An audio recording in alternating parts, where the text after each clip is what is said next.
Aku disiram kuah sup dan diusir oleh ibu mertuaku di depan keluarga besar. Kau punya waktu 5 menit. Keluar pergi dari rumah ini. Menantu kurang ajar. Bentaknya. Mereka pikir aku miskin dan lemah. Mereka tidak tahu, malam ini aku datang bukan sebagai menantu yang lemah. Kutunjukkan semuanya sampai mereka teriak histeris karena. Sebelum ceritanya dimulai, silahkan tulis di kolom komentar dari daerah mana saja teman-teman yang menonton cerita ini. Jangan lupa like dan subscribe agar channel ini bisa semakin berkembang dan bisa mempersembahkan cerita yang lebih menarik lagi. Lampu kristal di ruang makan rumah Ibu Tatik bersinar terang, namun sinarnya terasa dingin. Hawa di ruangan itu pun terasa berat dan menyesakan. Hilya, dalam balutan gamis sederhana dan hijabnya yang rapi, merasa seperti noda kotor di atas kanvas yang mahal. Ini adalah acara makan malam keluarga besar suaminya, sebuah ritual yang selalu Hilya takuti. Di seberang meja, Ibu Tatik, ibu mertuanya, duduk tegak seperti seorang ratu. Pakaiannya gemerlap, perhiasannya berkilau. Matanya yang tajam tidak pernah lepas mengawasi Hilya, mencari-cari kesalahan. Di sebelah Hilya, Wisnu, suaminya, tampak gelisah. Dia terus-menerus membetulkan letak sendok dan garpunya, menghindari tatapan mata Hilya. Hilya tahu suaminya itu terjepit. Di satu sisi ada Hilya, istrinya. Di sisi lain ada Ibu Tatik, ibunya yang dominan. Dan malam ini, Ibu Tatik sengaja membuat posisi Wisnu semakin sulit. Ibu Tatik telah mengundang Amel. Amel adalah mantan pacar Wisnu. Wanita itu duduk di sebelah Ibu Tatik, tertawa-tawa kecil sambil memamerkan gaun merah mahalnya yang berpotongan terbuka. Amel adalah antitesis Hilya. Dia tampil berani, rambutnya disanggul modern, dan dia bicara dengan kepercayaan diri yang dibuat-buat. Sejak Hilya dan Wisnu tiba, Ibu Tatik tidak berhenti memuji Amel. Amel, tante dengar kamu baru pulang dari Eropa, ya? Bisnis ayahmu yang di sana sukses besar? Ibu Tatik membuka percakapan saat pelayan mulai meletakkan hidangan pembuka. Amel tersenyum manis, senyum yang tidak sampai ke matanya. Iya, tante. Biasa saja, kok. Cuma mengurus beberapa kontrak baru. Wisnu apa kabar? Amel sengaja melirik Wisnu, membuat pria itu salah tingkah. Wisnu hanya mengangguk kaku. Baik, Mel. Selamat ya atas kesuksesanmu. Ibu Tatik segera menimpali. Lihat, Wisnu. Amel ini memang wanita hebat. Cerdas, mandiri, tahu cara membawa diri di lingkungan kelas atas. Bukan begitu, Dimas? Dimas, adik Wisnu, yang duduk di ujung meja, menyeringai. Dimas adalah salinan Ibu Tatik dalam versi pria. Dia selalu memandang rendah Hilya. Tentu saja, Bu. Jelas beda kelasnya. Yang satu berlian, yang satu. Dimas tidak melanjutkan, tapi matanya menatap Hilya dengan hina. Hilya menunduk, meremas serbet di pangkuannya. Dia merasakan panas menjalar di pipinya. Dia hanya ingin makan malam ini cepat berakhir. Dia hanya ingin pulang ke rumah kecil mereka yang damai. Tapi Ibu Tatik belum selesai. Pelayan datang membawa sup. Aroma kaldu yang kaya menguar, tapi Hilya sudah kehilangan selera makannya. Hilya, panggil Ibu Tatik dengan suara yang dibuat ramah. Kamu di rumah saja, kan? Tidak bekerja? Hilya mengangkat wajahnya. Dia berusaha tersenyum. Saya mengurus bisnis online kecil-kecilan, Bu. Dari rumah. Ibu Tatik tertawa kecil, tawa yang terdengar seperti ejekan. Oh, bisnis online? Jualan baju di internet. Begitu? Zaman sekarang semua orang bisa melakukan itu. Dia lalu beralih ke Amel. Amel ini beda. Dia mengelola perusahaan ayahnya. Pertambangan. Itu baru namanya bisnis. Ratusan karyawan bergantung padanya. Amel pura-pura merendah. Ah, tante bisa saja. Semua juga butuh proses. Mungkin bisnis Mbak Hilya suatu saat bisa besar. Nada suara Amel jelas menyeratkan bahwa hal itu tidak mungkin terjadi. Hilya menarik napas dalam-dalam. Dia mencoba menguatkan hatinya. Dia di sini demi Wisnu. Dia harus bertahan. Dia melirik suaminya, berharap mendapat sedikit dukungan. Tapi Wisnu pura-pura sibuk dengan supnya. Hatinya terasa sakit. Suaminya bahkan tidak berani menatapnya. Benar, Bu, Dimas kembali bersuara. Mengurus perusahaan itu tidak mudah. Harus pintar, harus berpendidikan tinggi, harus tahu cara bergaul. Tidak semua orang sanggup. Setiap kata adalah jarum yang menusuk Hilya. Mereka semua berkomplot. Mereka sengaja mengundangnya ke sini untuk menghinanya, untuk membuatnya merasa kecil di depan Amel. Hilya tahu Ibu Tatik tidak pernah menyukainya. Ibu Tatik selalu bilang Hilya tidak selevel dengan keluarga mereka. Hilya berasal dari keluarga sederhana, dan itu adalah dosa yang tak terampuni di mata Ibu Tatik. Makan malam berlanjut dalam keheningan yang menyiksa bagi Hilya. Ibu Tatik dan Amel mendominasi percakapan, membicarakan liburan mewah mereka, koleksi tas mahal, dan lingkaran sosialita mereka. Hilya dan Wisnu hanya diam. Puncaknya adalah ketika hidangan utama disajikan. Ibu Tatik mengangkat gelasnya. Malam ini kita kedatangan tamu istimewa. Amel, selamat datang kembali. Kami semua merindukanmu. Amel tersenyum penuh kemenangan. Ibu Tatik lalu menatap Wisnu lekat-lekat. Matanya tajam dan penuh penyesalan yang dibuat-buat. Wisnu, coba kamu lihat Amel. Suara Ibu Tatik memenuhi ruangan. Wanita sukses, cantik, dan berkelas. Kamu dulu hampir mendapatkan yang terbaik. Ibu Tatik berhenti sejenak, membiarkan kata-katanya meresap. Lalu, dia melirik Hilya dengan tatapan jijik yang tidak ditutup-tutupi. Tapi kamu malah memilih yang, yah, sudahlah. Hinaan itu menggantung di udara. Semua mata kini tertuju pada Hilya. Hilya bisa merasakan tatapan kasihan dari para pelayan. Dia merasa telanjang. Dia merasa sangat terhina. Jantungnya berdebar kencang, bukan lagi karena takut, tapi karena amarah yang mulai membara. Keheningan yang pecah setelah ucapan Ibu Tatik terasa lebih buruk daripada kebisingan. Wisnu membeku di kursinya, wajahnya pucat pasi. Dimas menahan tawa. Amel menatap Hilya dengan senyum tipis penuh kemenangan. Dia menikmati setiap detik dari penderitaan Hilya. Hilya sendiri masih menunduk, tapi bahunya tidak lagi terkulai. Sesuatu dalam dirinya telah berubah. Ibu Tatik, yang merasa menang, melanjutkan serangannya. Dia mengira kebisuan Hilya adalah tanda kekalahan. Dia salah besar. Hilya, Ibu Tatik berdecak lidah seolah Hilya adalah anak kecil yang bodoh. Kamu itu seharusnya sadar diri. Kamu itu sudah beruntung bisa masuk ke keluarga ini. Seharusnya kamu berterima kasih pada Wisnu setiap hari. Ibu Tatik lalu menatap Amel. Coba kamu lihat Amel. Pakaiannya saja seharga puluhan juta. Itu menunjukkan kelasnya. Kamu. Ibu Tatik memandang Hilya dari atas ke bawah. Jilbab dan baju gamismu itu. Kusam. Seperti kain pel. Apa kamu tidak malu datang ke rumahku dengan pakaian seperti itu? Kamu membuatku malu di depan Amel. Hilya masih diam. Dia hanya menarik napas perlahan. Mengatur emosi. Amel tertawa kecil. Tante, sudahlah, jangan begitu. Kasihan, loh. Mungkin Mbak Hilya memang seleranya begitu. Kita harus maklum. Tidak semua orang mengerti tentang mode. Kata, maklum, itu diucapkan dengan nada merendahkan. Dimas, yang sedari tadi menunggu kesempatan, langsung menimpali. Benar, Bu. Buat apa juga pakai baju bagus-bagus kalau tertutup begitu? Tidak ada yang bisa dilihat. Beda dengan Amel. Jelas mana yang berkualitas. Hinaan fisik itu sudah keterlaluan. Hilya akhirnya mengangkat wajahnya. Matanya tidak lagi menunjukkan rasa takut atau sedih. Matanya dingin dan tenang. Ibu Tatik terkejut sesaat melihat perubahan di mata menantunya, tapi egonya terlalu besar. Kenapa? Kamu mau marah? Kamu tidak terima? Memang benar. Kan? Lihat saja cara makanmu. Berantakan. Dari keluarga mana kamu sebenarnya? Ibu Tatik lalu beralih ke hidangan penutup yang baru saja disajikan. Pasti kamu juga tidak bisa masak, kan? Bisanya cuma menghabiskan uang suamimu. Wisnu pasti menderita di rumah. Makannya tidak terurus. Lihat, dia bahkan kurusan sejak menikah denganmu. Ini adalah tuduhan yang tidak masuk akal. Hilya tahu Wisnu menyukai masakannya. Hilya tahu dia sudah berusaha menjadi istri yang baik. Tapi di mata Ibu Tatik, dia tidak pernah benar. Hilya merasa cukup. Dia tidak bisa lagi menahan ini. Dia bukan di sini untuk dihina. Dia menoleh ke suaminya. Dia butuh suaminya membelanya. Sekali ini saja. Mas Wisnu, bisik Hilya pelan, suaranya sedikit bergetar. Wisnu tersentak. Dia berada di posisi yang paling sulit. Di satu sisi, dia melihat amarah di mata ibunya. Di sisi lain, dia melihat luka di mata istrinya. Dia tertekan. Semua orang menunggunya bicara. Bu. Wisnu akhirnya bersuara, tapi suaranya lemah. Sudahlah, Bu.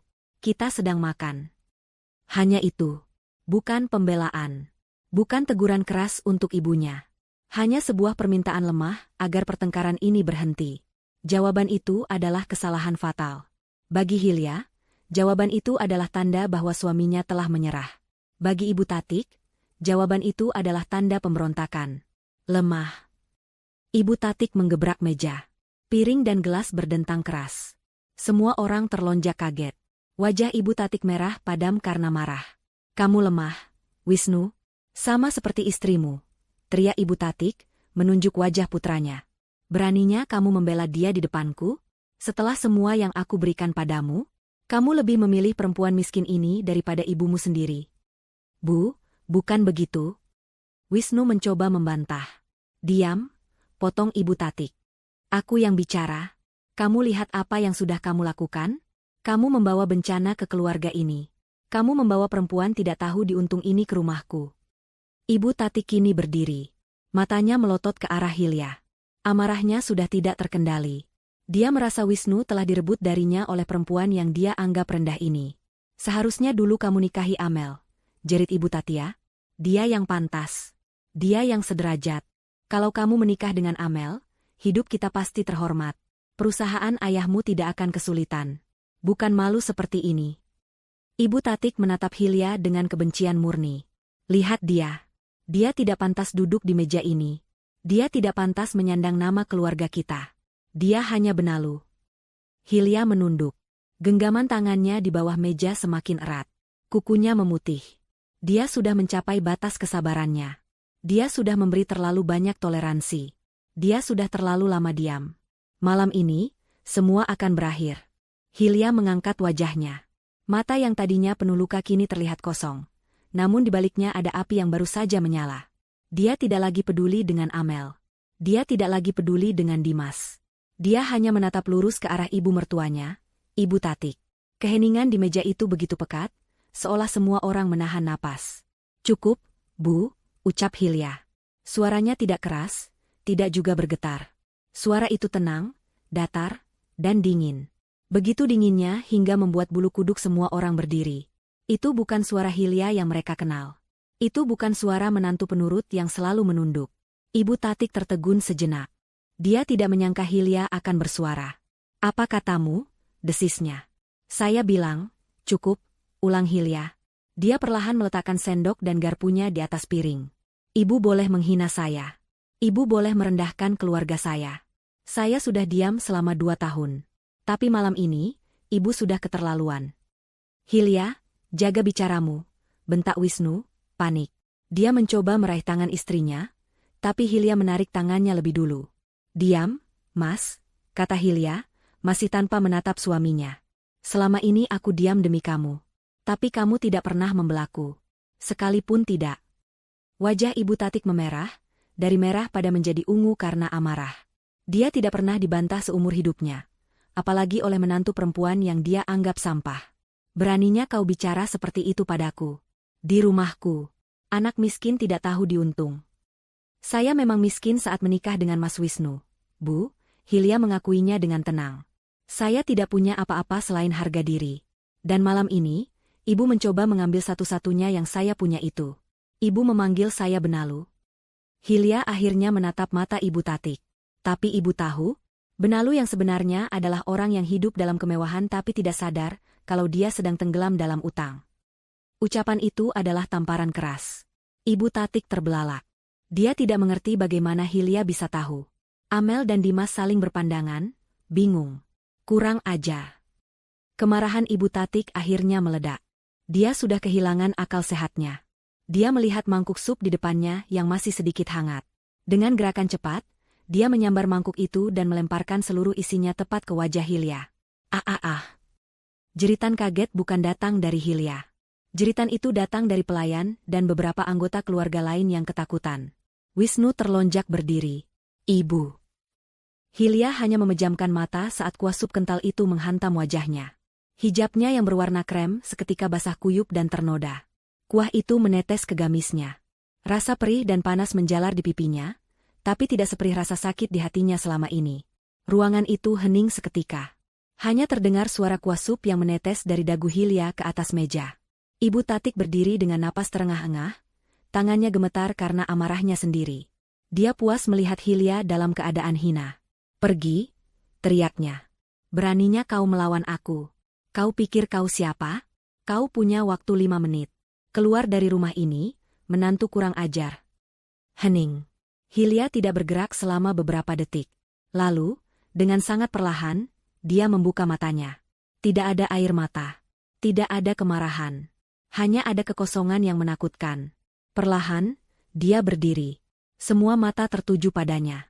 Dia mengabaikan rasa perih di wajahnya. Dengan tenang, dia mengambil serbet bersih di meja dan mulai mengusap wajahnya dari tumpahan sup. Gerakannya begitu metodis, begitu tenang. Wisnu mendekat. "Hilya, kamu tidak apa-apa? Biar aku." "Jangan sentuh aku," potong Hilya dengan suara pelan. Wisnu membeku. Setelah wajahnya cukup bersih, Hilya menunduk. Dia meraih tas tangannya yang tergeletak di kursi. Dia membukanya. Semua orang mengira dia akan mengambil dompet atau ponsel untuk memesan taksi. Tapi Hilya mengeluarkan sesuatu yang lain. Dia mengeluarkan beberapa lembar kertas yang terlipat rapi. Kertas-kertas itu tebal, seperti dokumen penting. Masih dalam keheningan, Hilya melangkah mendekati kepala meja, tempat Ibu Tatik masih berdiri dengan angkuh. Dia meletakkan kertas-kertas itu di atas meja, tepat di depan ibu mertuanya. Bunyi kertas yang diletakkan di atas kayu meja terdengar begitu keras di ruangan yang sunyi itu. Hilya lalu menatap jam dinding besar di ruangan itu. Dia kemudian tersenyum.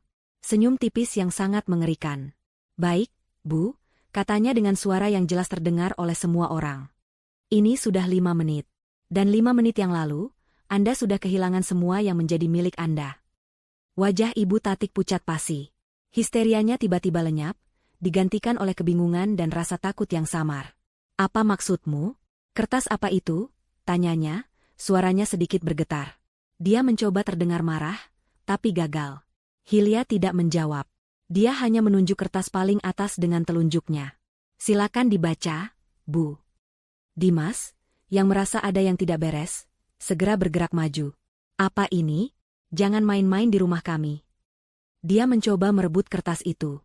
"Aku tidak akan melakukannya kalau aku jadi kamu, Dimas," kata Hilya, tatapannya beralih ke adik iparnya. "Kecuali kamu ingin menambah masalahmu." Ada nada ancaman dalam suara Hilya yang membuat Dimas menghentikan gerakannya. Ibu Tatik, dengan tangan gemetar, meraih kertas itu. Matanya menyipit, mencoba membaca tulisan di sana. Semakin lama dia membaca, semakin pucat wajahnya. Tangannya mulai gemetar hebat. "Tidak, tidak mungkin," bisik Ibu Tatik. "Apa itu, Bu?" tanya Wisnu cemas. Hilya yang menjawab. "Itu adalah akta jual beli dan sertifikat kepemilikan rumah ini. Rumah yang sedang kita tempati. Dan nama yang tertera di sana." Hilya menekan jarinya di atas kertas itu. "Adalah nama saya, Hilya." Seisi ruangan gempar. Amel tersedak minumannya. Dimas terbelalak. Dan Wisnu menatap Hilya seolah baru pertama kali melihat istrinya. "Mustahil," jerit Ibu Tatik. "Kau pasti memalsukannya. Penipu. Kau menipu aku." "Saya tidak menipu," balas Hilya dengan tenang. "Saya hanya melakukan bisnis. Ibu ingat 3 bulan yang lalu? Saat ibu datang menangis-nangis ke rumah saya, memohon pinjaman uang dalam jumlah besar?" Hilya sengaja mengatakannya dengan keras agar semua orang dengar. Ibu Tatik tampak malu. "Ibu bilang ibu butuh uang itu untuk investasi," mendesak. "Ibu bilang ibu malu kalau harus pinjam ke bank. Saya bilang saya tidak punya uang sebanyak itu. Bisnis online saya yang ibu hina-hina tadi, memang tidak sekecil yang ibu kira." Hilya melanjutkan. "Tapi karena ibu mertua saya berusaha membantu. Saya cairkan semua aset saya. Tapi saya bukan orang bodoh, Bu.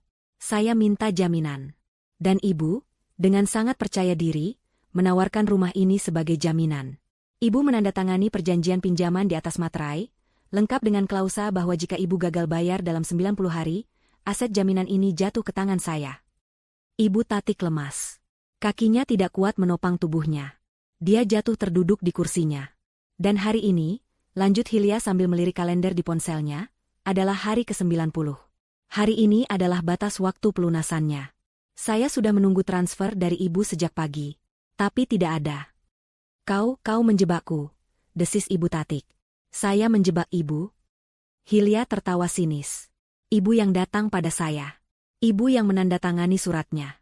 Ibu pikir saya bodoh, kan? Ibu pikir saya, menantu miskin dari desa ini, tidak akan berani mengambil rumah ibu? Ibu pikir saya akan diam saja saat ibu tidak membayarnya? Ibu salah besar. Dimas tiba-tiba berteriak. Itu tidak sah. Ibu pasti ditipu. Ibu tidak mungkin sebodoh itu. Oh, ibumu tidak bodoh, Dimas, kata Hilya. Kini gilirannya menatap Dimas dengan tajam. Dia hanya putus asa. Dan kamu tahu kenapa dia putus asa? Hilya berhenti sejenak, membiarkan Dimas merasakan ketakutan. Karena investasi yang ibu maksud. Hilya kembali menatap Ibu Tatik. Sebenarnya adalah uang untuk menutupi hutang judi Dimas, kan? Bom kedua meledak. Dimas langsung pucat seperti mayat. Ibu Tatik ternganga, rahasia terbesarnya terbongkar di depan seluruh keluarga. Wisnu menatap adiknya dengan ngeri. Dimas? Benar kata Hilya? Dimas tidak bisa menjawab. Dia hanya mundur selangkah, terpojok. Hilya tersenyum tipis. Dia melihat ke arah kertas-kertas yang masih ada di meja. Itu baru kertas pertama, Bu. Masih ada lagi. Ibu Tatik masih terdiam di kursinya. Wajahnya yang biasa dipoles angkuh kini pucat seperti kertas. Nafasnya terengah, satu tangannya memegangi dadanya.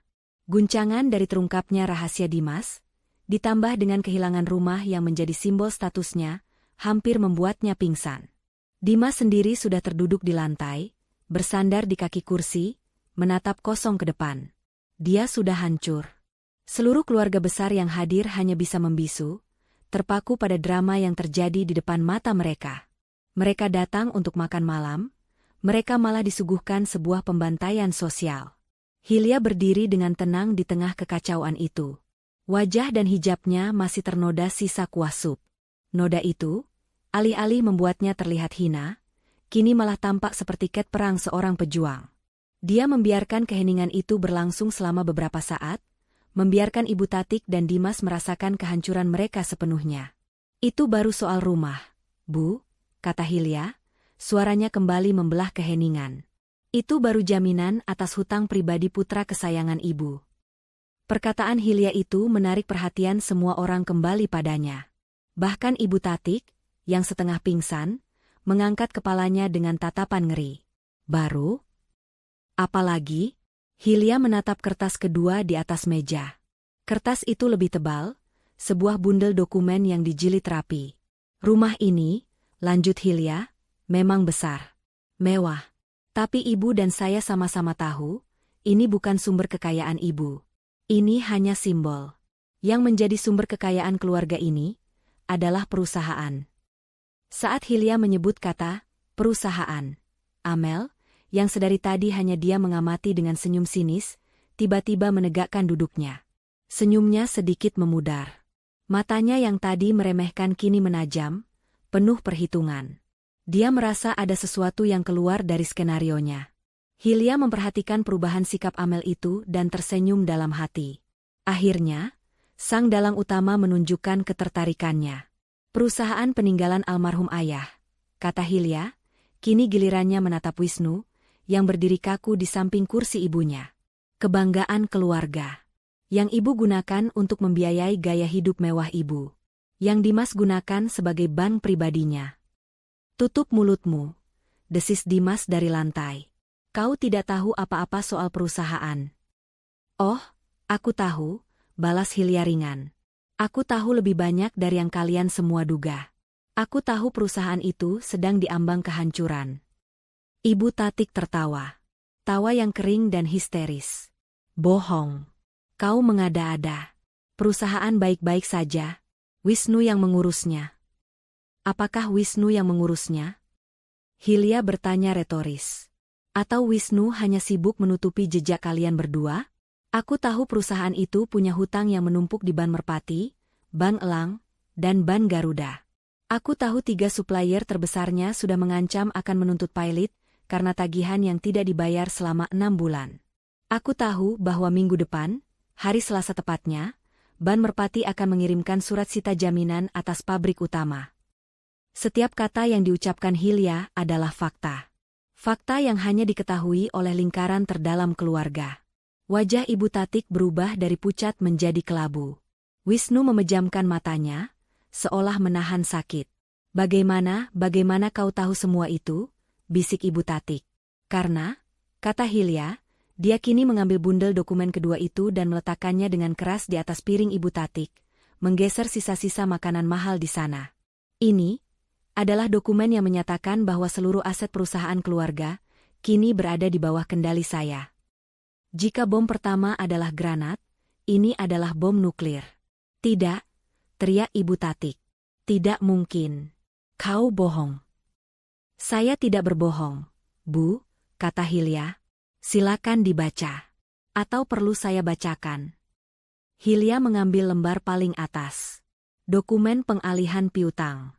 Tertanggal 3 minggu yang lalu. Ditandatangani oleh ketiga bank yang saya sebutkan tadi. Bank-bank itu sudah lelah menagih pada Ibu. Mereka sudah mau rugi. Jadi, mereka sangat senang ketika ada investor yang mau membeli semua surat utang perusahaan ini lunas. Hilya tersenyum tipis. Saya yang membelinya, Bu. Saya membeli setiap lembar surat utang perusahaan Ibu. Saya melunasi tagihan semua supplier yang tertunda. Amel tersentak. Dia tidak bisa menahan diri. Bagaimana bisa? Ayahku, maksudku, bank tidak akan menjual utang itu begitu saja. Oh, mereka akan menjualnya, kata Hilya. Kini gilirannya menatap Amel dengan tajam. Jika ada yang berani membayar penuh di muka. Dan kebetulan, saya punya dana untuk itu. Dari mana? Ejek Dimas, mencoba mencari celah. Dari jualan baju online MU yang menyedihkan itu. Hilya tertawa kecil. Ah, bisnis online saya. Yang Ibu Tatik sebut seperti kain pel. Yang Amel bilang, harus dimaklumi. Kalian pikir saya ini apa? Bodoh? Hilya menatap sekeliling meja. Kalian semua melihat saya sebagai perempuan desa berhijab yang beruntung dinikahi Wisnu. Kalian salah. Saya adalah seorang investor. Bisnis online, yang saya jalankan hanyalah kedok untuk perusahaan induk investasi yang saya bangun sejak saya lulus kuliah. Saya berinvestasi di saham, di startup teknologi, di properti. Saya sengaja tampil sederhana karena saya tidak suka pamer seperti kalian. Saya lebih suka mengumpulkan aset. Jadi, saat Ibu Tatik datang menangis-nangis meminjam uang untuk rumah ini, Hilya melanjutkan, saya sudah tahu kemana uang itu akan pergi. Dan saat saya tahu rumah ini tidak akan cukup, saya mulai melihat lebih dalam. Saya melihat perusahaan yang kalian obok-obok itu. Hilya kini kembali fokus pada Ibu Tatik. Jadi, Bu, selama 3 minggu terakhir ini, Ibu dan Dimas tidak lagi berutang pada bank. Kalian semua berutang pada saya. Dia menepuk bundel dokumen itu. Saya adalah kreditur tunggal. Pemilik utang terbesar. Dan sesuai hukum, sebagai jaminan atas utang yang tidak bisa kalian bayar itu, adalah seluruh aset perusahaan. Pabriknya, kantornya, mesin-mesinnya, semuanya. Hilya membungkuk sedikit ke arah Ibu Tatik. Saya adalah pemilik baru perusahaan ini, Bu. Dan saya di sini untuk mengambil alih. Kekacauan yang terjadi selanjutnya bisa diprediksi. Ibu Tatik menjerit, tapi kali ini jeritannya lemah, seperti rintihan putus asa. Dimas ternganga, otaknya yang dipenuhi kabut judi tidak bisa memproses informasi ini. Amel adalah yang paling cepat bereaksi. Dia tidak histeris. Dia marah. Wajahnya memerah. Ini tidak mungkin. Rencanaku. Rencana ayahku. Dia bergumam pelan, tapi Hilya mendengarnya. Rencanamu gagal, Amel, kata Hilya. Aku tahu rencanamu. Kamu sengaja menyuruh Dimas membocorkan data klien, kan? Agar perusahaan ayahmu bisa mencuri semua tender. Kamu sengaja membuat perusahaan ini berdarah-darah. Kamu menunggu sampai harganya hancur, sampai nilainya 0, lalu ayahmu akan masuk sebagai penyelamat dan membelinya dengan harga rongsokan. Mata Amel terbelalak. Hilya tahu segalanya. Sayang sekali, Amel, Hilya tersenyum dingin. Aku membelinya lebih dulu. Bukan dengan harga rongsokan. Aku membelinya dengan harga penuh. Aku menyelamatkan perusahaan ini dari tanganmu dan dari tangan mereka. Hilya menunjuk Ibu Tatik dan Dimas. Keheningan total melanda ruangan. Para pelayan sudah mundur ketakutan. Anggota keluarga besar lainnya hanya bisa saling pandang. Mereka mengira Hilya adalah seekor domba. Ternyata dia adalah serigala berbulu domba. Tidak, dia adalah naga yang selama ini tertidur. Wisnu, yang sedari tadi dia membatu, akhirnya bergerak. Dia menatap tumpukan dokumen itu, lalu menatap istrinya. Wajahnya penuh dengan kekaguman, ketakutan, dan kebingungan yang luar biasa. Dia tidak tahu harus berkata apa. "Hilya?" bisik Wisnu. Suaranya serak. Bagaimana kamu bisa tahu semua ini? Tentang utang Ban? Tentang rencana Amel? Tentang segalanya?" Pertanyaan itu menggantung di udara. Ibu Tatik, Amel, dan Dimas, semua menatap Hilya. Mereka juga ingin tahu. Bagaimana bisa menantu bodoh yang mereka hina-hina ini tahu setiap detail rahasia tergelap mereka? Hilya menatap suaminya. Tatapannya melembut, tapi hanya sesaat. Ada sedikit kekecewaan di sana. Dia menarik napas panjang. Inilah saatnya. Inilah paku terakhir di peti mati mereka. Dia tidak menjawab pertanyaan Wisnu. Dia hanya menatap lurus ke mata suaminya. "Aku tahu," kata Hilya pelan, namun suaranya terdengar jelas di seluruh ruangan. "Karena kamu yang memberitahuku, Mas." Keheningan yang mengikuti pernyataan Hilya jauh lebih mencekam daripada keheningan sebelumnya. Jika tadi ruangan itu sunyi karena syok, kini ruangan itu sunyi karena ketidakpercayaan yang absolut. Bom ketiga, dan yang paling merusak, baru saja dijatuhkan. Semua mata, tanpa kecuali, kini beralih dari Hilya ke Wisnu. Wisnu berdiri terpaku di tempatnya, di antara kursi ibunya dan meja makan. Wajahnya pucat, seperti semua darah telah tersedot dari tubuhnya. Dia tidak menyangka Hilya akan membukanya. Tidak di sini, tidak di depan ibunya, tidak di depan Amel. Ibu Tatik, yang tadinya sudah terkulai lemas, tiba-tiba seperti mendapat suntikan kekuatan. Dia menoleh perlahan, gerakan lehernya kaku seperti mesin yang berkarat. Matanya yang merah dan bengkak menatap tajam ke putra sulungnya. "Wisnu?" Suara Ibu Tati keluar seperti bisikan serak. Hanya satu kata, tapi mengandung sejuta pertanyaan. Ada kebingungan, ada penyangkalan, dan ada ketakutan yang luar biasa di sana. Dia berharap dia salah dengar. Dia berharap Hilya berbohong. Wisnu tidak bisa bergerak. Lidahnya keluh. Dia ingin menyangkal, ingin berteriak bahwa ini semua bohong, bahwa Hilya menjebaknya. Tapi dia tidak bisa. Karena itu adalah kebenaran. Dia menatap mata Hilya, mencari bantuan, tapi mata istrinya kini dingin. Ini adalah bagian dari rencana. Ini adalah bagian dari hukumannya. "Wisnu, katakan pada ibumu perempuan ini bohong." Tuntut Ibu Tatik, suaranya mulai naik. "Katakan padaku dia mengada-ada." Wisnu menelan ludah. Dia membuka mulutnya, tapi tidak ada suara yang keluar. "Pengkhianat." Jeritan Ibu Tatik memekakkan telinga. Itu bukan lagi jeritan kemarahan seperti saat dia melempar sup. Itu adalah jeritan kesakitan murni. Jeritan seorang ibu yang merasa dikhianati oleh darah dagingnya sendiri. Dia bangkit dari kursinya, tubuhnya gemetar hebat. Dia menghampiri Wisnu dan memukul dada putranya itu berulang kali dengan tangannya yang terkepal. "Pengkhianat, anak durhaka. Kau bekerja sama dengan perempuan ular ini?" Bu, dengar dulu."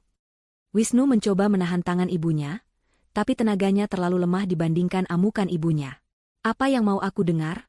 raung Ibu Tatik. Air matanya mengalir deras, merusak riasan mahalnya. "Kau mengkhianati ibumu sendiri? Kau bersekongkol dengan istrimu untuk menghancurkan keluargamu? Untuk mengambil warisan ayahmu? Demi dia?"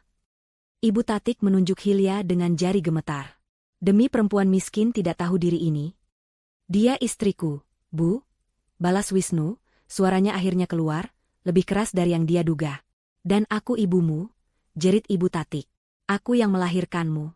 Aku yang membesarkanmu. Dan ini balasanmu? Kau berikan perusahaan ayahmu padanya? Kau biarkan dia mengambil rumah kita? Aku menyelamatkannya."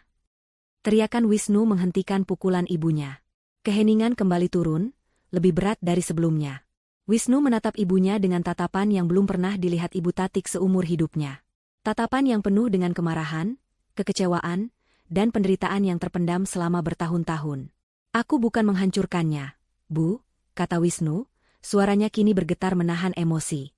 "Aku menyelamatkannya. Dari ibu, dan dari Dimas." Dia menoleh ke adiknya yang masih terduduk di lantai. Kamu, bentak Wisnu. Kamu pikir aku tidak tahu? Selama 5 tahun ini, sejak ayah meninggal, apa yang kamu lakukan?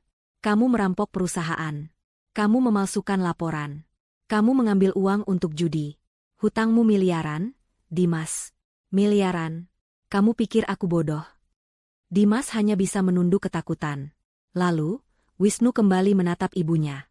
Kemarahannya sedikit mereda, digantikan oleh kesedihan yang mendalam. Dan ibu tahu apa yang Dimas lakukan. Ibu tahu, tapi ibu menutup mata. Ibu lebih memilih menguras sisa uang perusahaan untuk arisan ibu, untuk perhiasan ibu, untuk liburan keliling dunia ibu, daripada menghentikan Dimas.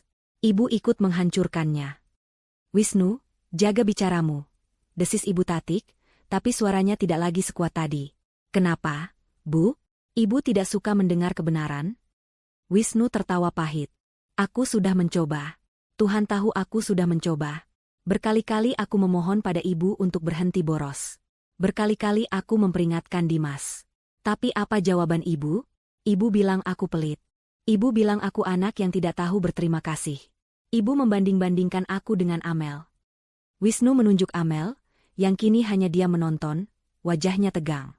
Kalian semua pikir aku lemah. Kalian pikir aku bodoh. Kalian pikir aku tidak tahu apa-apa. Wisnu menarik napas panjang. Dia berjalan menjauh dari ibunya, menuju Hilya. Dia berdiri di samping istrinya, tapi tidak menatapnya. Dia menatap ke seluruh ruangan. Aku memang lemah. Akunya. Aku lemah karena aku tidak bisa melawan ibuku sendiri. Aku lemah karena aku tidak bisa menghentikan adikku. Aku melihat warisan ayah hancur di depan mataku, hari demi hari. Aku tidak bisa tidur. Aku hampir gila. Dia berhenti sejenak, mengumpulkan kekuatannya. Aku tidak bisa mempercayai siapapun di keluarga ini. Jadi, aku pergi ke satu-satunya orang yang aku tahu tidak akan berkhianat. Satu-satunya orang yang aku tahu, cukup pintar dan cukup kuat untuk menghentikan kegilaan ini. Dia akhirnya menoleh dan menatap Hilya. Tatapannya penuh dengan rasa bersalah, tapi juga kekaguman yang tulus. Aku pergi ke istriku, kata Wisnu. Aku berikan semua datanya pada Hilya. Laporan keuangan asli yang aku sembunyikan dari kalian. Salinan tagihan utang. Bukti transfer Dimas. Aku berikan semuanya. Wisnu menatap ibunya. Aku tahu aku tidak akan bisa menghentikan kalian. Aku terlalu pengecut untuk melawan ibu. Jadi, aku biarkan Hilya yang melakukannya. Aku tahu, hanya dia yang bisa. Pengakuan itu adalah sebuah pengakuan cinta yang paling aneh, sekaligus pengkhianatan yang paling menyakitkan. Bagi Hilya, itu adalah konfirmasi bahwa suaminya, di balik kelemahannya, masih memiliki cinta untuk warisan ayahnya. Tapi bagi Ibu Tatik, itu adalah vonis mati. Putranya, putra kebanggaannya, telah memilih perempuan itu, telah bersekutu dengannya, telah merencanakan kehancuran ibunya sendiri. Amel, di sisi lain, kini mengerti. Ini bukan hanya Hilya. Ini adalah konspirasi suami istri. Dia telah diremehkan oleh mereka berdua. Jadi begitu, bisik Ibu Tatik. Wajahnya kini benar-benar kosong. Tidak ada lagi amarah. Tidak ada lagi tangisan. Hanya kehampaan. Dia menatap Wisnu seolah melihat orang asing. Kau lebih memilih dia daripada ibumu. Aku memilih apa yang benar, Bu, kata Wisnu pelan. Aku memilih untuk menyelamatkan peninggalan ayah. Sesuatu yang ibu dan Dimas hampir hancurkan selamanya. Dan apa bagianmu, Hilya? Desis Amel, akhirnya bersuara. Dia tidak bisa menahan diri lagi. Kamu mengambil semuanya. Rumah, perusahaan. Kamu menghancurkan mereka. Apa kamu akan menghancurkan Wisnu juga? Hilya menatap Amel. Senyum tipis tersungging di bibirnya. Oh, Amel. Kamu masih belum mengerti juga. Hilya berjalan ke meja dan mengambil map terakhir. Map ketiga yang berwarna merah. Map yang sedari tadi dia abaikan. Pengkhianatan Wisnu itu untuk menyelamatkan perusahaan, kata Hilya. Itu menyakitkan bagi Ibu Tatik, tapi itu bisa dimengerti. Tapi, ada pengkhianatan lain di ruangan ini. Hilya melemparkan map merah itu ke depan Amel dan Dimas. Pengkhianatan yang jauh lebih kotor. Pengkhianatan yang murni karena keserakahan. Hilya menatap Amel dan Dimas. Kalian pikir kalian lolos? Kalian pikir aku tidak tahu apa yang kalian berdua lakukan di belakang semua orang? Map merah itu terlempar ke tengah meja, tepat di antara Dimas dan Amel. Isinya berhamburan keluar. Beberapa lembar kertas, sebuah flash disk kecil, dan beberapa foto. Suasana yang sudah tegang kini terasa seperti udara tipis di puncak gunung. Tidak ada yang berani bernapas. Amel menatap kertas-kertas itu dengan ngeri. Dimas, di sisi lain, tampak seperti orang yang baru saja melihat hantu. "Apa-apa ini?" desis Amel, suaranya bergetar. Dia mencoba terdengar marah, tapi yang keluar hanyalah ketakutan. "Itu," kata Hilya, suaranya membelah keheningan, "adalah bukti perampokanmu." Hilya mengambil selembar kertas dari tumpukan itu. "Itu adalah salinan laporan bank. Ini adalah bukti transfer. Sejumlah besar uang dari rekeningmu, Dimas, yang kamu transfer ke rekening perusahaan cangkang di luar negeri. Perusahaan yang, setelah saya telusuri, ternyata dimiliki oleh ayahmu, Amel." Amel tersentak. Hilya mengambil kertas lain. "Dan ini adalah bukti transfer balasan. Uang, saku, yang diberikan Amel kepadamu, Dimas. Jauh lebih kecil, tentu saja. Hanya cukup untuk menutupi hutang judimu sementara, agar kamu tetap termotivasi." Dimas mulai berkeringat deras. "Aku tidak tahu apa maksudmu." "Oh, kamu tahu," kata Hilya. Dia menggeser sebuah foto. Foto itu menunjukkan Dimas dan Amel sedang bertemu secara rahasia di lobi sebuah hotel, menyerahkan sebuah map. "Kamu pikir aku tidak tahu apa yang kalian lakukan?" Hilya kini menatap Ibu Tatik, yang memandangnya dengan tatapan kosong dan bingung. "Bu," kata Hilya, suaranya melembut sesaat, "Ibu marah pada Wisnu karena dia memberiku data perusahaan untuk menyelamatkannya. Tapi Ibu tahu apa yang dilakukan putra kesayangan Ibu, Dimas?" Hilya kembali menatap Dimas. "Dia tidak hanya berjudi, Bu. Dia tidak hanya menghabiskan uang. Dia secara aktif menghancurkan perusahaan ini dari dalam." "Bohong," teriak Dimas. "Bohong?" Hilya mengambil flash disk kecil itu. "Di dalam sini ada rekaman. Rekaman setiap kali kamu menelepon Amel dari kantor. Rekaman saat kamu membocorkan daftar klien kita. Rekaman saat kamu memberikan Amel salinan proposal tender rahasia kita, sehingga perusahaan ayah Amel bisa mengajukan penawaran yang lebih rendah dan memenangkan semua kontrak. Kamu menjual rahasia keluargamu sendiri, Dimas. Ini adalah kebenaran yang jauh lebih buruk." Wisnu mengepalkan tangannya di sisinya, wajahnya memerah karena amarah yang ditujukan pada adiknya. Dia tahu adiknya brengsek, tapi dia tidak tahu kalau adiknya adalah pengkhianat sejati. "Jadi, itu rencanamu, kan, Amel?" Hilya beralih ke Amel. "Ayahmu mendapatkan semua klien. Perusahaan ini bangkrut karena tidak punya proyek. Lalu, saat harganya sudah hancur, ayahmu akan masuk sebagai penyelamat dan membeli sisa-sisa perusahaan ini dengan harga rongsokan. Dan kamu akan mendapatkan dua hal, keuntungan besar, dan kepuasan melihat keluarga Wisnu hancur berantakan. Terutama aku." Amel tidak bisa menjawab. Dia gemetar hebat. Hilya melanjutkan, "Dan kamu, Dimas? Apa janjinya padamu? Posisi wakil direktur di perusahaan baru? Sejumlah besar uang lagi? Kamu menjual warisan ayahmu sendiri demi itu." "Dia yang memaks." Dimas berteriak, menunjuk Amel. "Aku tidak memaksa," balas Amel, histeris. "Kamu yang menawarkannya. Kamu yang bilang kamu butuh uang. Kamu yang bilang kamu benci hidup di bawah bayang-bayang Wisnu." Persekutuan mereka hancur dalam sekejap. Mereka saling menyalahkan seperti anjing yang memperebutkan tulang. Tapi pukulan terakhir belum datang.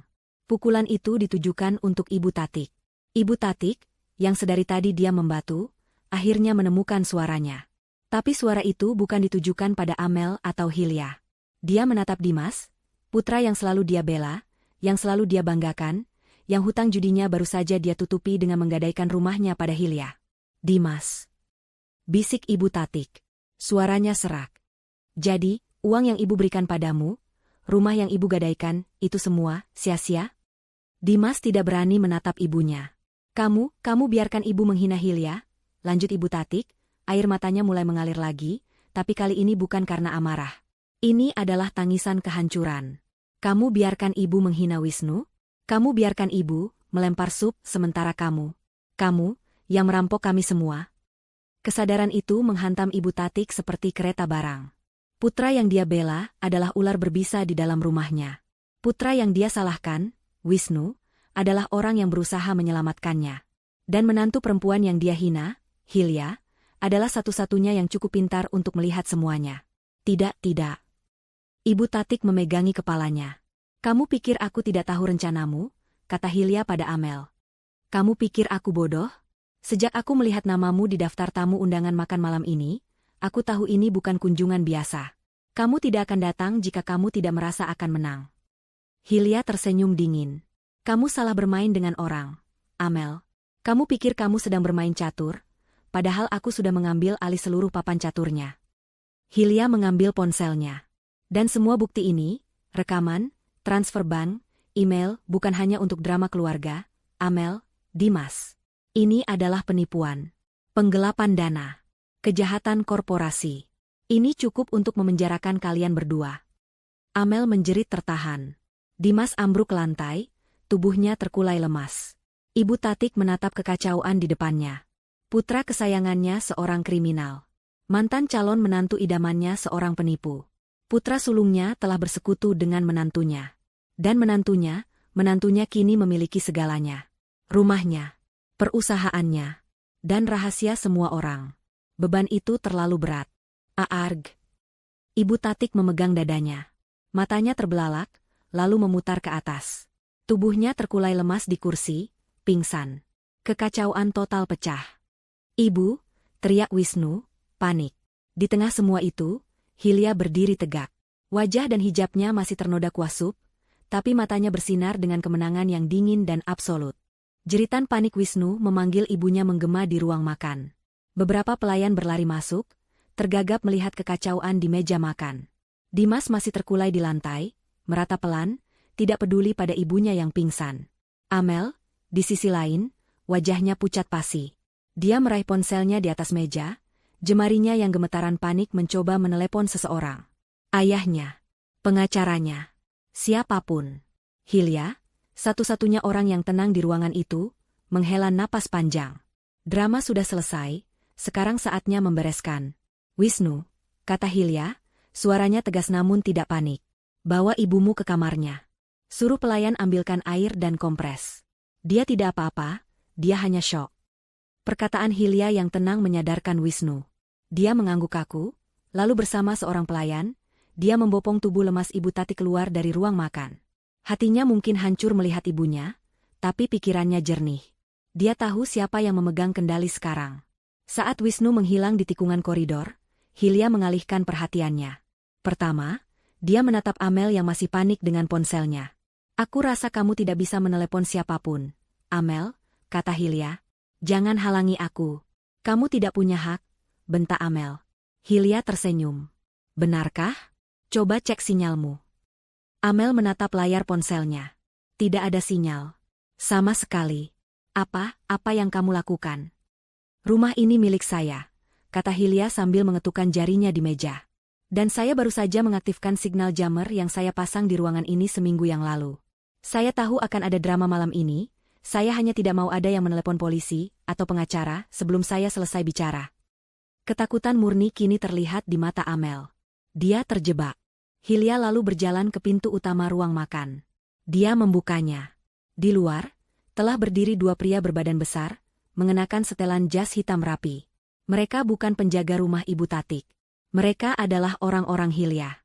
Tuan-tuan, terima kasih sudah menunggu, kata Hilya sopan. Kedua pria itu mengangguk dan masuk, berdiri mengapit pintu. Atmosfer ruangan seketika berubah. Ini bukan lagi makan malam keluarga. Ini adalah pengambil alihan. Hilya berjalan kembali ke meja. Dia menatap Dimas yang masih di lantai. Berdiri, perintahnya. Dimas tidak bergerak. Berdiri. Suara Hilya kini meninggi, penuh otoritas. Dimas tersentak kaget dan perlahan berdiri, tubuhnya gemetar. Hilya menatap Amel, lalu Dimas. Kalian berdua mendengarkan saya baik-baik. Kalian punya dua pilihan. Dia mengambil map merah berisi bukti-bukti kejahatan mereka. Pilihan pertama. Saya serahkan ini ke pengacara saya besok pagi. Dan dia akan menyerahkannya ke polisi. Kalian berdua, dan mungkin ayahmu, Amel, akan menghabiskan beberapa tahun ke depan di penjara. Wajah Amel dan Dimas semakin pucat. Atau, pilihan kedua. Hilya meletakkan map itu kembali. Kalian bekerja sama dengan saya. Amel menatapnya bingung. Bekerja sama? Kamu, Amel, Hilya menunjuknya. Ayahmu berpikir dia akan membeli perusahaan ini dengan harga murah. Sekarang, dia akan tetap membelinya. Tapi bukan dengan harga murah. Dia akan membelinya dengan harga mahal. Sangat mahal. Dia akan membayar 3 kali lipat dari nilai pasarnya untuk menutupi kerugian yang sudah dia sebabkan. Dan dia akan melakukannya. Karena kalau tidak, map ini akan bocor ke media dan menghancurkan reputasi keluargamu selamanya. Kamu akan sampaikan itu padanya. Hilya memberi isyarat pada salah satu pria di pintu. Bawa Nona Amel keluar. Berikan ponselnya setelah dia di dalam mobilnya. Amel tidak melawan. Dia terlalu takut. Dia mengambil tasnya dan berjalan keluar dengan langkah terhina, dikawal oleh salah satu pria berbadan besar itu. Pesta kemenangannya telah berubah menjadi mimpi buruk terbesarnya. Sekarang, tinggal Dimas. Dia sendirian, menatap Hilya seperti seekor tikus yang terpojok. Dan kamu, Dimas, kata Hilya, kamu tidak akan kemana-mana. Hutang judimu pada rentenir di luar sana, sudah aku lunasi semua pagi tadi. Dimas terkejut. Kamu kenapa? Karena aku tidak mau mereka yang menagihmu. Aku mau kamu berutang padaku. Mulai besok, kamu akan bekerja di perusahaan. Tapi bukan sebagai manajer. Kamu akan bekerja di gudang. Kamu akan menjadi buruh angkut. Kamu akan belajar apa artinya bekerja jujur dari jam 8 pagi sampai jam 5 sore. Dan seluruh gajimu akan dipotong untuk membayar kerugian yang sudah kamu sebabkan. Sampai lunas. Mengerti? Dimas hanya bisa mengangguk pasrah. Nasibnya lebih buruk dari penjara. Dia akan hidup sebagai budak Hilya. Hilya menatap pria berjas kedua. Pastikan dia tidak keluar dari rumah ini malam ini. Besok pagi, antarkan dia ke pabrik. Pria itu mengangguk. Ruang makan itu akhirnya kosong. Hanya Hilya yang tersisa. Dia berdiri di tengah kekacauan, di antara piring-piring kotor dan sisa-sisa sup di lantai. Dia lelah, tapi dia menang. Wisnu masuk kembali ke ruangan itu. Wajahnya tampak lelah dan sedih. Ibu sudah di kamarnya. Dia tidak mau bicara. Wisnu berjalan mendekati Hilya. Dia melihat kekacauan di meja. Dia melihat map-map yang terbuka. Dia melihat istrinya, yang berdiri tegak di tengah semua itu, dengan hijab yang masih basah dan ternoda. Aku sudah memegang semuanya, Wisnu, kata Hilya pelan, suaranya kini terdengar rapuh. Rumah. Perusahaan. Aku sudah menghukum Dimas dan Amel. Dia menatap suaminya. Sekarang, pilihan ada di tanganmu. Kamu tahu aku yang menyelamatkan perusahaan ayahmu. Tapi kamu juga tahu aku baru saja menghancurkan ibumu dan adikmu. Mata Hilya berkaca-kaca untuk pertama kalinya malam itu. Kamu mau ikut ibumu, yang mungkin akan membenciku selamanya? Atau kamu ikut aku, dan kita bangun ulang semuanya dari awal? Tapi dengan caraku. Ini adalah pertanyaan jebakan. Wisnu tahu itu. Hilya tidak sedang bertanya. Dia sedang memberi pernyataan. Wisnu menatap mata istrinya. Dia melihat wanita yang dia cintai, wanita yang dia biarkan dihina selama bertahun-tahun. Wanita yang ternyata jauh lebih kuat dan lebih cerdas dari yang pernah dia bayangkan. Dia melihat wanita yang baru saja menyelamatkan warisan keluarganya, dengan cara yang kejam namun perlu. Dia tidak mengatakan apa-apa. Perlahan, Wisnu berjalan ke meja di mana tadi Amel duduk. Dia mengambil serbet bersih yang masih terlipat. Dia berjalan ke arah teko air putih di meja, menuangkannya sedikit hingga serbet itu lembab. Lalu, dia berjalan kembali ke Hilya. Hilya menatapnya, bingung. Wisnu mengangkat tangannya yang memegang serbet lembab itu. Dengan kelembutan yang tak terhingga, dia mulai mengusap noda kuah sup yang sudah mengering di pipi Hilya. Dia membersihkan noda di dekat matanya, lalu dengan hati-hati membersihkan noda di hijabnya. Hilya memejamkan mata, menahan air mata yang akhirnya mengancam akan jatuh. Setelah wajah Hilya bersih, Wisnu membuang serbet kotor itu. Dia lalu memegang kedua bahu Hilya, menatap lurus ke matanya. Aku ikut istriku, katanya. Suaranya tegas, penuh keyakinan. Untuk pertama kalinya malam itu, Wisnu tidak terdengar lemah. Dia telah membuat pilihannya. Hilya mengangguk, menerima keputusan suaminya dalam diam. Genggaman tangan Wisnu di bahunya terasa kokoh, berbeda dari pria lemah yang duduk di sebelahnya di awal makan malam. Tapi Hilya tahu, jalan di depan mereka masih panjang. Tiba-tiba, dari arah koridor, terdengar suara langkah kaki terseret dan raungan. Ibu Tatik muncul kembali di ambang pintu ruang makan. Wajahnya sembab, rambutnya yang tadi disanggul rapi kini berantakan. Dia tidak lagi terlihat seperti ratu yang angkuh. Dia hanya terlihat seperti wanita tua yang kalah. Ibu. Wisnu segera melepaskan Hilya dan melangkah cemas ke arah ibunya. Jangan sentuh aku, pengkhianat, desis Ibu Tatik, menepis tangan putranya. Matanya yang merah menatap liar sekeliling ruangan.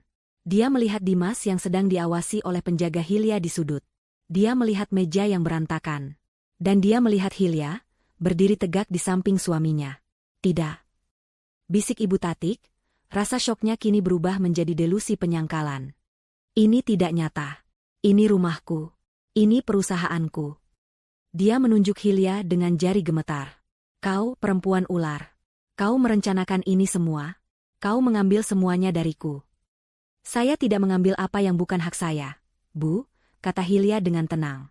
Saya mengambil kembali apa yang Ibu gadaikan. Saya membeli apa yang Ibu sia-siakan.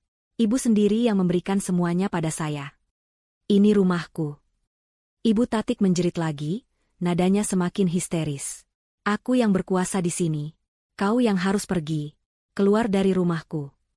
Dia mulai berjalan terhuyung-huyung ke arah Hilya, tangannya terangkat seolah ingin mencakar. Wisnu segera menahannya. Ibu, sadar, Bu, Hilya benar. Rumah ini sudah bukan milik kita lagi. Diam kau, anak durhaka. Ibu Tatik benar-benar kehilangan kendali. Dia meronta-ronta dalam pelukan Wisnu. Hilya menghela napas. Dia lelah dengan drama ini. Dia berjalan mendekati Ibu Tatik. Ibu, katanya, suaranya pelan namun mematikan, Anda tidak mengerti juga, ya? Hilya memberi isyarat kepada pria berjas kedua, yang masih mengawasi Dimas.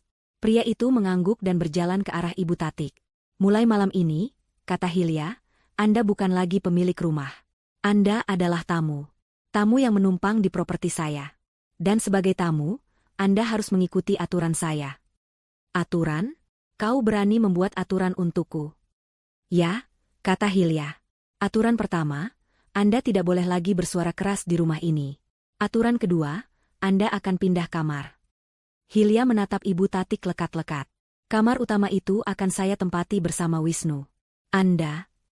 Hilya berpikir sejenak. Anda boleh tinggal di paviliun belakang. Di sebelah kamar pelayan.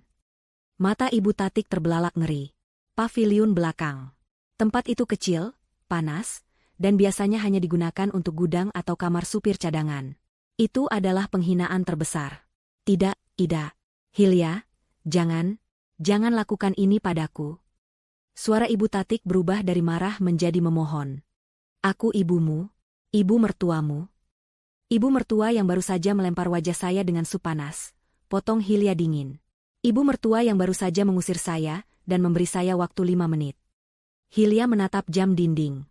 Waktu ibu sudah habis berjam-jam yang lalu. Sekarang, saya berbaik hati. Saya beri ibu waktu 5 menit untuk mengemasi barang-barang ibu. Hanya yang ibu perlukan malam ini. Bawa baju ibu, tapi tinggalkan semua perhiasan yang ibu pakai. Itu semua dibeli dengan uang perusahaan. Hilya? Wisnu tampak tidak tega. Paviliun belakang? Bukankah itu? Kecuali, Hilya menatap suaminya, kamu mau kita mengusirnya ke jalanan malam ini, Mas? Dia boleh memilih. Wisnu terdiam. Dia tahu Hilya benar. Ini adalah hukuman yang setimpal, namun tetap menyakitkan. Ibu Tatik menangis meraung-raung. Dia tahu dia tidak punya pilihan. Pria berjas itu melangkah maju. Mari, Bu. Saya antar ke kamar ibu yang baru. Ibu Tatik menatap Hilya dengan kebencian terakhir sebelum digiring keluar dari ruang makan. Sekarang, tinggal Dimas. Hilya berjalan ke arah adik iparnya, yang gemetar ketakutan di sudut. Kita sudah sepakat, kan, Dimas? Besok pagi, kamu kerja di gudang. Kak Hilya tolong. Dimas mencoba memohon. Aku akan lakukan apa saja. Tapi jangan di gudang. Aku tidak kuat kerja fisik. Oh, begitu. Hilya tersenyum. Kalau begitu, pilihan pertama masih berlaku. Penjara. Di sana kamu tidak perlu kerja fisik. Kamu hanya perlu duduk di sel. Mau pilih yang mana? Dimas menelan ludah. Gudang. Saya pilih gudang. Pilihan yang bijak, kata Hilya. Hilya kemudian menatap suaminya, Wisnu. Wajah pria itu penuh kelelahan dan konflik. Mas, panggil Hilya. Wisnu menatapnya. Malam ini kamu sudah memilihku. Aku hargai itu, kata Hilya. Tapi pembuktianmu baru dimulai. Mulai besok, kamu tidak lagi menjabat sebagai direktur di perusahaan. Posisi itu sudah tidak ada. Wisnu terkejut, tapi dia tidak membantah. Perusahaan ini sekarang milikku, lanjut Hilya. Dan aku tidak akan memberikan posisi penting pada orang yang aku belum bisa percayai 100%. Apalagi orang yang membiarkan istrinya dihina di depan umum. Kata-kata itu menusuk Wisnu, tapi dia tahu itu benar. Kamu akan mulai dari bawah, kata Hilya. Kamu akan menjadi staf biasa di Departemen Keuangan. Kamu akan melapor pada manajer di sana. Kamu akan bekerja dari jam 8 sampai jam 5, sama seperti karyawan lain. Tidak ada mobil dinas, tidak ada fasilitas mewah. Kamu harus buktikan padaku bahwa kamu pantas mendapatkan kembali posisimu, dan pantas mendapatkan kembali kepercayaanku sebagai suamimu. Ini adalah hukuman terberat untuk Wisnu. Bukan penurunan pangkatnya, tapi kesadaran bahwa dia harus berjuang untuk mendapatkan kembali rasa hormat istrinya. Wisnu menatap Hilya lama. Dia melihat noda kuah di hijab istrinya yang belum sepenuhnya bersih. Dia melihat ketegasan di mata wanita itu. Dia mengangguk pelan. Baik, Hilya, katanya dengan suara mantap. Aku akan membuktikannya padamu. Hilya mengangguk. Dia lalu berjalan ke pintu depan, diikuti Wisnu. Dia tidak menoleh ke belakang, ke kekacauan ruang makan yang baru saja dia taklukkan. Dia berjalan keluar, melintasi ruang tamu mewah yang kini menjadi miliknya, menuju kamar utama. Kemenangan pertamanya sudah selesai. 1 tahun berlalu sejak malam yang mengubah segalanya. Suasana di rumah mewah itu kini sangat berbeda. Lampu kristal yang dulu terasa dingin, kini bersinar hangat. Hilya, dalam balutan hijab dan pakaian kerja yang elegan namun tetap santun, berdiri di depan jendela besar ruang kerjanya. Ruangan itu dulu adalah kantor pribadi Ibu Tatik yang penuh perabot antik tidak berguna. Kini, ruangan itu menjadi pusat kendali yang modern dan efisien. Perusahaan yang hampir bangkrut itu telah bangkit. Di bawah kepemimpinan Hilya, perusahaan itu direstrukturisasi total. Hilya menggunakan kecerdasannya dalam bisnis digital untuk membuka pasar baru. Utang-utang lama dilunasi. Ayah Amel, seperti yang diduga, terpaksa membeli kembali semua asetnya yang hilang dengan harga 3 kali lipat. Skandal itu cukup untuk membuat keluarga Amel pindah dari kota karena malu. Amel sendiri dikabarkan dipindahkan ayahnya ke luar negeri, mengurus cabang yang tidak penting. Dan Dimas? Hilya menepati janjinya. Dimas benar-benar bekerja di gudang. 6 bulan pertama adalah neraka baginya. Dia mengeluh, dia mencoba kabur, tapi Hilya memastikan semua pintunya tertutup. Anehnya, setelah 1 tahun bekerja keras, tubuh Dimas menjadi lebih berisi dan sikapnya berubah. Dia tidak lagi arogan. Dia belajar apa artinya mendapatkan uang dengan keringat sendiri. Dia masih jauh dari kata sempurna, tapi dia bukan lagi benalu. Dia bahkan mulai menghormati Hilya. Wisnu masuk ruangan, membawa 2 cangkir teh hangat. Dia tidak lagi terlihat seperti pria yang tertekan. Dia terlihat lebih percaya diri. Selama 1 tahun, dia menepati janjinya. Dia bekerja sebagai staf biasa. Dia berangkat pagi, pulang sore. Dia menolak perlakuan khusus. Dia belajar bisnis dari nol, dari sudut pandang karyawan. 6 bulan lalu, dia dipromosikan menjadi manajer, bukan oleh Hilya, tapi oleh Dewan Direksi baru yang melihat kinerjanya yang cemerlang. Sudah sore, kata Wisnu lembut, meletakkan cangkir di meja Hilya. Waktunya istirahat, CEO. Hilya tersenyum dan menerima cangkir itu. Terima kasih, manajer.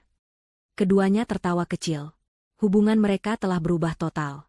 Tidak ada lagi dominasi atau sikap pasif. Yang ada adalah kemitraan. Mereka membangun ulang pernikahan mereka di atas pondasi baru, rasa hormat yang tulus. Wisnu telah membuktikan kesetiaannya, bukan dengan kata-kata, tapi dengan tindakan. Di taman belakang, terdengar suara orang menyapu dedaunan kering. Ibu sedang apa? Tanya Hilya. Seperti biasa, jawab Wisnu, ikut memandang ke taman. Menyapu. Ibu Tatik kini tinggal di paviliun belakang. Dia tidak pernah benar-benar pulih dari keterkejutannya. Dia menolak untuk berdamai, tapi dia juga terlalu takut untuk melawan. Dia hidup dalam dunianya sendiri yang penuh kekalahan. Hilya memberinya makan, memberinya tempat tinggal, tapi Hilya mengambil harga dirinya.